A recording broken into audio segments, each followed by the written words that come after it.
Central government petroleum tax से 2014 में आपसे 1,72,065 करोड़ रुपये और अब यह 2023-24 में 4,32,394 करोड़ रुपये ली है। और यहीं पर अगर सभी स्टेट्स का बात करें तो सभी स्टेट्स टोटल मिलाकर के 2014 में 1,60,554 करोड़ रुपये वसूली की है। और यहीं 2023-24 की अगर बात की जाए तो सभी मिलाकर के 3,18,761 करोड़ रुपये वसूली की है।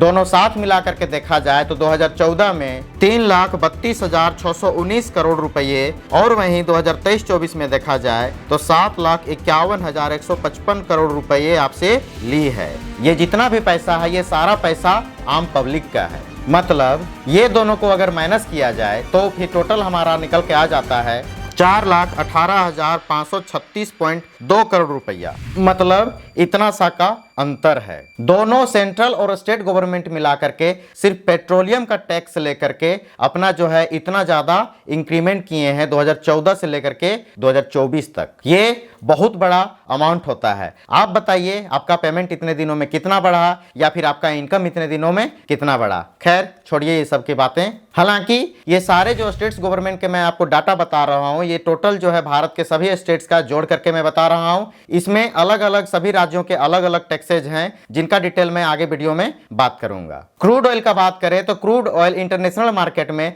सभी देशों के लिए लगभग बराबर के ही रेट में मिलता है। लेकिन सभी देशों में अगर देखा जाए तो सभी देशों में पेट्रोलियम का दाम में इतना ज्यादा जमीन आसमान का अंतर क्यों है। कहीं पर 70 रुपये कहीं बिक रहा है तो कहीं पर 125 रुपये लीटर क्यों ये पेट्रोलियम बिक रहा है। अगर क्रूड ऑयल के बारे में आपको जानकारी नहीं है तो फिर आने वाले समय में आने वाला वीडियो में इसके बारे में मैं बताऊंगा। अगर क्रूड ऑयल का बात किया जाए तो अभी करंट आज का रेट ये 36 रुपये पर लीटर है। तो फिर हम 100 रुपये से भी ज्यादा प्राइस में क्यों पेट्रोल को खरीद रहे हैं। यह रिपोर्ट आपको 5715 रुपये पर बैरल शो कर रही होगी। इसे लीटर में कन्वर्ट करके हम लोग डिटेल में आगे जानेंगे। कभी कभी क्रूड ऑयल की दाम इतनी ज्यादा गिर जाती है, इतना ज्यादा सस्ता हो जाता है कि समझ लीजिए उस समय हम लोगों को 60 रुपये लीटर भी पेट्रोल मिल सकता है। लेकिन उसके बावजूद भी पेट्रोल का दाम घटाया क्यों नहीं जाता है इसके बारे में भी हम लोग जानेंगे। इस पेट्रोलियम टैक्स को अगर जीएसटी के अंतर्गत ले आया जाए तो इसका दाम सीधा सीधी आधा गिर सकता है। मतलब अगर आपका अभी कहीं पर दाम 100 रुपया है, कहीं पर 95 रुपया है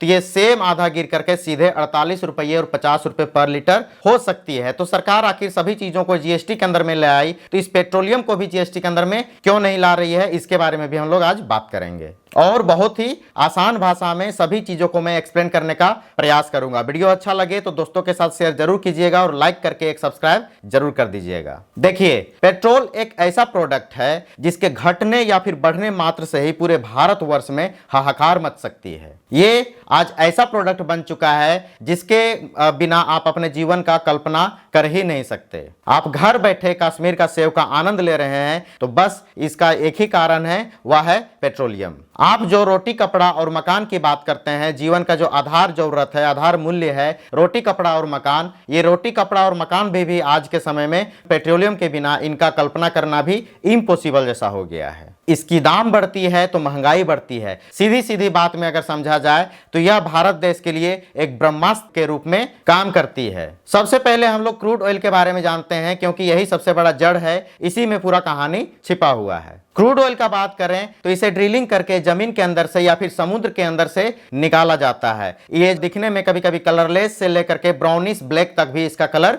आता है। इसे निकालने के बाद इसमें गैस और जो पानी पड़ा हुआ रहता है जिसको सलाइन वाटर कहते हैं, उस सलाइन वाटर को इससे बाहर निकाला जाता है, उसे रिफाइन किया जाता है। इसी से पेट्रोल, डीजल या फिर अनेक पेट्रोलियम प्रोडक्ट्स जो होते हैं वो बनते हैं। इसके लिए इससे अनेकों प्रोसेस से गुजरना पड़ता है, जैसे heating, distillation, cracking, alkylation, reforming, removal of corrosive molecule like sulphur. इसके बाद हमें फाइनल पेट्रोलियम मिलता है। इस प्रोसेस को हम पेट्रोलियम रिफाइनिंग प्रोसेस कहते हैं। अब बात यह है कि अगर क्रूड ऑयल महंगा होगा तो पेट्रोल भी महंगा होगा। इस ग्राफ को देखिए, यह जो ऑरेंज लाइन है यह क्रूड ऑयल का प्राइस है और जो ब्लू लाइन है वह पेट्रोल का प्राइस है। 2020 में क्रूड ऑयल का प्राइस 30 से भी ज्यादा गिरा हुआ था, लेकिन पेट्रोल का प्राइस का क्या हुआ, वह उल्टा बढ़ गया। 2023 में क्रूड ऑयल का प्राइस 15% कम हुआ था, लेकिन पेट्रोल का प्राइस फिर भी बढ़ा था। इनफैक्ट 2014 से 2018 तक फ्यूल प्राइस और आम जनता को मिलने वाला पेट्रोल का प्राइस, इसमें कुछ खास रिलेशन था ही नहीं। क्रूड ऑयल का प्राइस ओवरऑल गिर ही रहा है, पर पेट्रोल का प्राइस ओवरऑल बढ़ रहा है। आखिर क्यों क्रूड ऑयल से ही बनने वाला पेट्रोलियम महंगा होता है और वहीं जिससे पेट्रोल बनता है, जिसका नाम है क्रूड ऑयल, वह सस्ता होता है? इसका साधा सीधी आंसर है टैक्सेज। लेकिन समझने वाली बात है कि सरकार इसमें टैक्सेज किस तरह से लगाती है। चलिए देखते हैं। आज क्रूड ऑयल का प्राइस लगभग $71.45 प्रति बैरल है, जो कि इंडियन करेंसी में लगभग 6034 रुपये प्रति बैरल होती है। अब एक बैरल में 159 लीटर आती है, तो 1 लीटर क्रूड ऑयल का चार्ज आपको लगभग 6034 को अगर भागा दे दें 159 को, जो कि आज लगभग 38 रुपये पर लीटर हो जाता है। अब आती है रिफाइनिंग कॉस्ट, जो कि लगभग 10 रुपये प्रति लीटर, और जब पेट्रोल हम फ्यूल पंप से भरवाते हैं तो उसका भी फीस हम लोग जोड़ेंगे,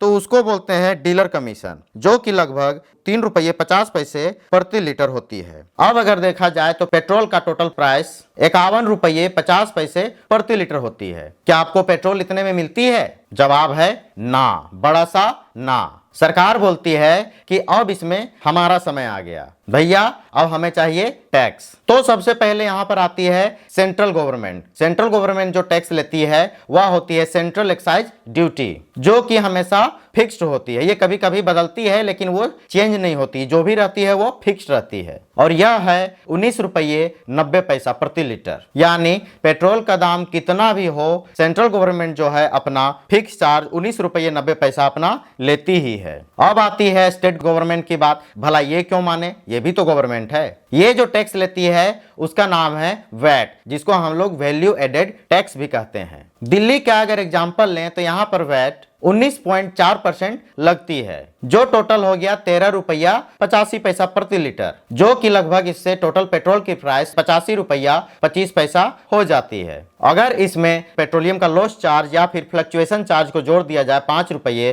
तो यह फाइनली आकर के 90 रुपया 25 पैसे प्रति लीटर हो जाती है। यह प्राइस जो है वह दिल्ली की है। यहीं अगर झारखंड की बात करें तो यहाँ पर वैट आपको 27.45% लगती है, जिस कारण से इसका प्राइस 91 रुपया प्रति लीटर हो जाता है, और एक्स्ट्रा 5 रुपया जोड़े तो यह 96 रुपया प्रति लीटर हो जाती है। इसी तरह अलग अलग राज्यों का अलग अलग वैट लगता है, उसी कारण से सभी जगहों का प्राइस का जो रेट होता है प्रति लीटर पेट्रोल का जो रेट होता है वह डिफ्रेंशिएट करता है। और इससे हमें यह पता चलता है हम अपनी पेट्रोल का 44% डायरेक्टली गवर्नमेंट को टैक्स के रूप में दे रहे हैं। मतलब आप पेट्रोल ले रहे हैं तो भी आप टैक्स दे रहे हैं, वो भी 1 लीटर में अपना टोटल पेट्रोल का 44% आप उसको पैसा टैक्स में दे रहे हैं। इसमें सेंट्रल और स्टेट गवर्नमेंट का दोनों का टैक्सेज इंक्लूडेड है। इस चार्ट में आप सभी स्टेट का एनुअल इनकम पेट्रोलियम से देख सकते हैं, जिसमें सबसे ज्यादा महाराष्ट्र का है, जो कि 36,369 करोड़ रुपये है। यह एक साल में 36,369 करोड़ रुपये कमाती है, जो कि यह 2023-24 का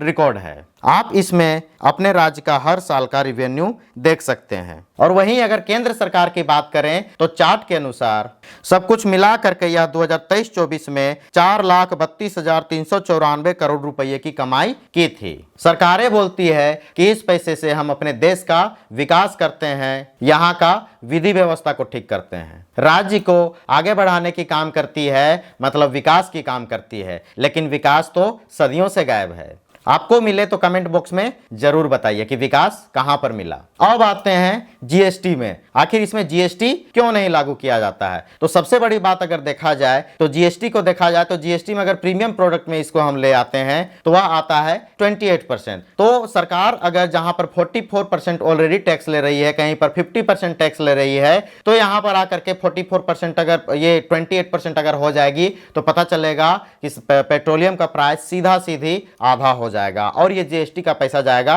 सेंट्रल गवर्नमेंट के पास। तो सेंट्रल और स्टेट गवर्नमेंट के पास भी मिला करके जाती है, जो कि बहुत ही ज्यादा सरकार को नुकसान होगा। और यहाँ पर राज्य जो है अपना अलग अलग वैट के रूप में जो टैक्स ले रही है, तो राज्य को भी बहुत बड़ा नुकसान होगा, जिससे जो है वह सरकार चलाने में असक्षम हो जाएगी, उसे बहुत सारी कठिनाइयों का सामना होगा, क्योंकि पेट्रोलियम ही एक ऐसा चीज है जिससे दोनों गवर्नमेंट को बहुत ज्यादा फाइनेंशियली पीछे से बैकबोन के रूप में काम करती है। इसलिए इसमें जीएसटी लाना लगभग इम्पॉसिबल के ही बराबर हो गया है। ये सभी बातें तो हुई टैक्सेस की। अब हम लोग जानते हैं क्रूड ऑयल का दाम सस्ता होने के बावजूद भी हमें पेट्रोलियम सस्ता में क्यों नहीं मिलता। देखिए, सबसे बड़ी बात तो यह है कि आपको 100 रुपये प्रति लीटर पेट्रोल भरवा करके आदत हो गई है और सरकार यह नहीं चाहती कि यह आदत आपसे छूटे। इसमें सबसे बड़ा खेल होता है सरकार का टैक्स बैलेंसिंग का। टैक्स बैलेंसिंग का मतलब आप अगर समझें तो केंद्र सरकार, जो मैं आपको बता रहा था 19 रुपये 90 पैसा जो टैक्स लगता है, ये क्या करती है कि जब क्रूड ऑयल का दाम अगर घट जाता है तो ये अपना टैक्स बढ़ा करके उस दाम को